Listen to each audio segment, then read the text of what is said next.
गंगा नदी के किनारे एक व्यक्ति शरीर त्याग किया, मतलब मर गया। तो सब लोग को वहां पे इकट्ठा हुए और आपस में कहने लगे कि ये व्यक्ति यहाँ पे क्यों मरा।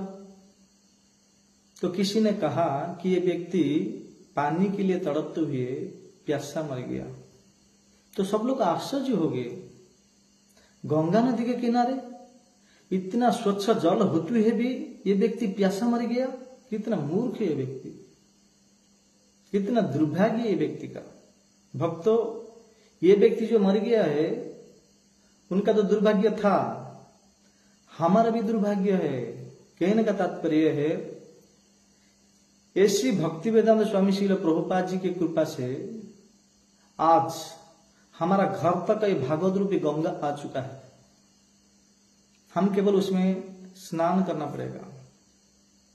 परंतु हाय कलियुग के लोग, कितना दुर्भाग्य है, इसमें स्नान तो क्या करेंगे, इसमें आचमन भी नहीं करते हैं। जो कोई भी इसमें आचमन करता है तो भी उसका जीवन सार्थक हो सकता है।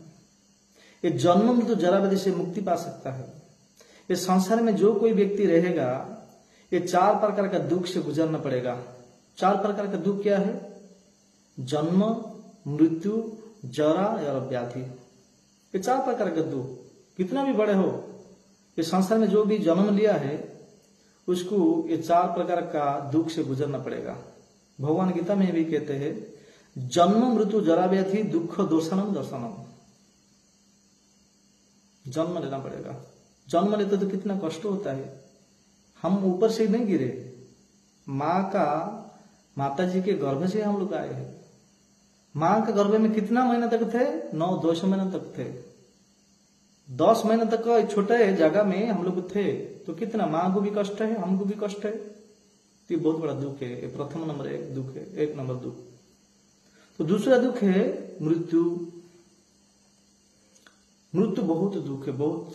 जिस व्यक्ति ने, अभी जो व्यक्ति यहाँ पे बैठे हैं, जिसको 70 साल 80 साल जो हो चुका है, उनको पूछिए कितना दुख है, कितना कष्ट होता है उनको। ठीक से बैठ नहीं पाते हैं, आंख को दिखाई नहीं देता है, दांत निकल जाता है, कान को ठीक से सुनाई नहीं देता है, बहुत कष्ट है। और शास्त्र में बताया गया है, अंत समय में इस शरीर से जब आत्मा को निकाला जाता है तो 10,000 बिच्छू डंक मारने से जितना कष्ट होता है उतना कष्ट उस व्यक्ति को होता है। तो मृत्यु बहुत कष्ट है। बाद में 3 नंबर जरा। जरा का अर्थ है बूढ़ापा। कोई व्यक्ति नहीं चाहता है कि मैं बूढ़ा हो जाऊं। सब लोग चाहता है कि मैं यंग रहूं, हमेशा बाइक में घूमूं, अलग अलग जगह जाऊं, एंजॉय करूं, सब लोग चाहते हैं। परंतु ये प्रकृति का नियम है, जिस व्यक्ति ने इस धराधाम में जन्म लिया है उसको बूढ़ा होना पड़ेगा। हाँ, उसको जन्म लेना पड़ेगा, मृत्यु मरना पड़ेगा, और मरने से पहले जरा अवस्था को प्राप्त होगा। जरा मतलब बूढ़ा होना पड़ेगा। तो जन्म, मृत्यु, जरा। तो 4 नंबर दुख है कि व्याधि।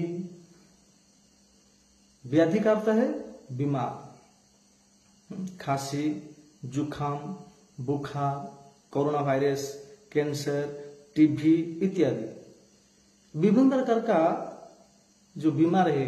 आजकल तो सब नया नया बीमार आता है।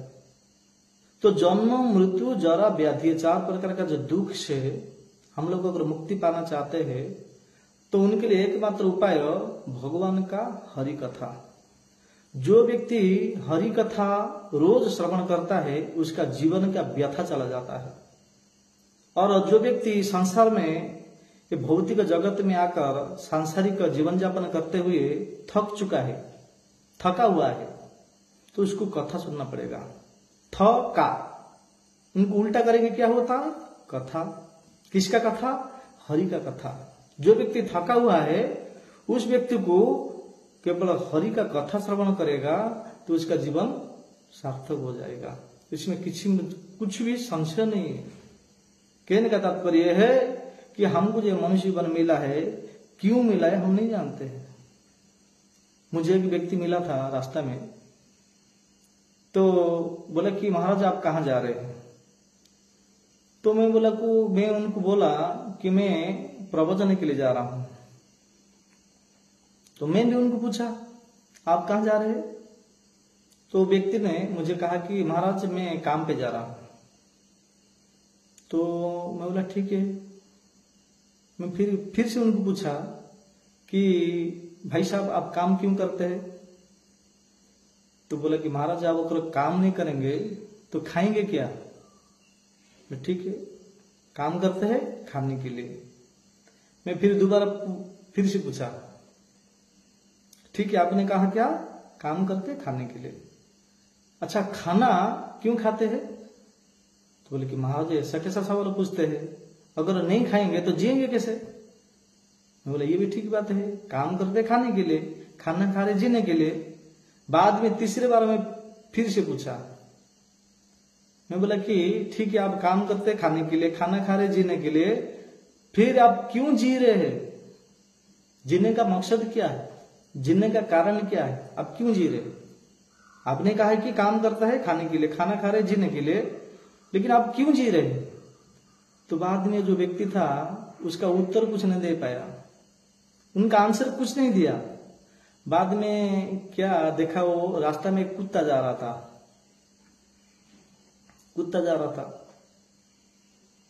तो मैं बोला आप बता रहे पा? नहीं बता पा रहे ना, क्यों जी रहे? तो आदमी ने पूछा कि मैं नहीं जानता हूं महाराज मैं क्यों जी रहा हूं, आप सोच के बताओ। तो बोला कि महाराज संसार के सब लोग तो जी रहे इसलिए मैं भी जी रहा हूं। तो रास्ता में जो कुत्ता जा रहा था मैं उनको दिखाया, बोला देखो ये कुत्ता भी जी रहा है। क्यों जी रहा है मालूम है? 4 चीज के लिए जी रहा है, आहार, निद्रा, भय और मिथुन। ये 4 चीज के लिए जी रहा है, खाना खाने के लिए, आहार, सोने के लिए, मैथुन के लिए, स्वयं का सुरक्षा रक्षा प्रदान करने के लिए, 4 चीज के लिए जी रहा है। हम भी कर रहे हैं, कुत्ता भी खा रहा है हम भी खा रहे हैं, कुत्ता भी सो रहा है हम भी सो रहे हैं, कुत्ता भी संतान उत्पन्न कर रहा है हम भी कर रहे हैं, वो भी सुरक्षा रक्षा कर रहा है हम अपना सुरक्षा रक्षा कर रहा है। इसमें फर्क क्या है? हाँ, फर्क ये है कि हमको बुद्धि दिया गया है, हमको विवेक दिया गया है, हम जप कर सकते हैं, गीता पढ़ सकते हैं, भगवान का भक्ति कर सकते हैं, भगवान को भोग लगा सकता है। ये मनुष्य ही कर सकता है क्योंकि विशेष बुद्धि दिए है, परंतु हम नहीं करते हैं। शास्त्र में क्या दिया गया है? आहार, निद्रा, भय मैथुनम च सामान्यमेतात पशुभिः नराणाम् धर्मो हि तेषाम् अधिको विशेष धर्मेण हि न पशुभिः समान। धर्म ही तेषाम् अधिको विशेष धर्मेण ही न पशुभिः समान। मनुष्य को बुद्धि दिया गया था जो धर्म विषय में जान सकते हैं, परंतु धर्मेण हीन, धर्म का क्या है, क्या करना चाहिए क्या नहीं करना चाहिए वो नहीं जानता है, इसलिए धर्मेण हीन हो गया है, इसलिए वो पशु भी समान। हम नहीं कह रहे, शास्त्र में वेद व्यास कह रहे। तो कहने का तात्पर्य है तो मनुष्य जीवन मिला है, केवल भगवान का भक्ति करेंगे और भगवान का भागवत कथा श्रवण करेंगे और हरि नाम जप करेंगे। हरे कृष्ण कृष्ण कृष्ण हरे हरे, हरे राम राम राम हरे हरे। यही हमारा जीवन का लक्ष्य है, यही हमको मुक्ति देने वाले हैं। तो इसीलिए भक्तों हम अभी भी, हमारे पास अभी भी समय है, हम भक्ति करेंगे, भगवान का हरि नाम जप करेंगे और हरि कथा श्रवण करके जीवन को सार्थक करेंगे। हरे कृष्ण।